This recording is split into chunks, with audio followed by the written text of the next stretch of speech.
Дальше официально передаю. Большое спасибо.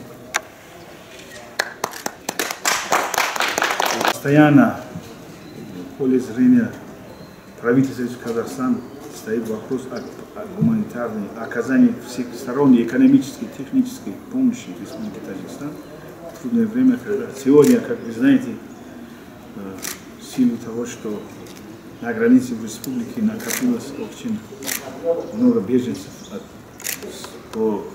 из-за того, что в республике нашей соседней Афганистан сложилась очень сложная экологическая и гуманитарная катастрофа. Поэтому ожидается, что возможности появления беженцев на территории Республики Таджикистан. В силу этого мы, конечно, готовы о приеме таких беженцев, оказании им помощи. Однако одновременно нам оказывает помощь соседние страны, особенно в том числе Казахстан.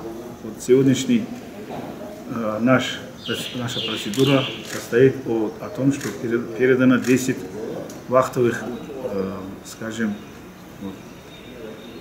точек, контейнеров для обслуживания, наверное, по поручению правительства будут направляться в нужды этих людей.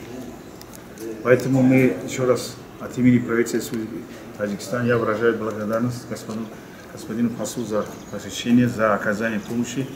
Я думаю, что он от нашего имени предоставит информацию о нашей благодарности от имени правительства Таджикистана, правительству Республики Казахстан. Большое спасибо.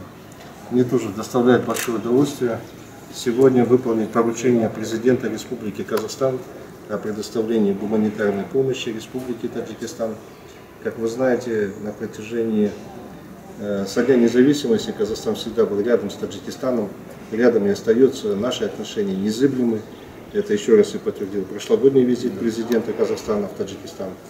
Поэтому мне вдвойне доставляет сегодня удовольствие передать 10 вахтовок в качестве гуманитарной помощи. Подобная помощь и дальше будет продолжаться. Мы и дальше готовы всегда сотрудничать с Таджикистаном, быть рядом с Таджикистаном и всегда доказывать этим наше стратегическое партнерство. Спасибо большое. Спасибо. Спасибо.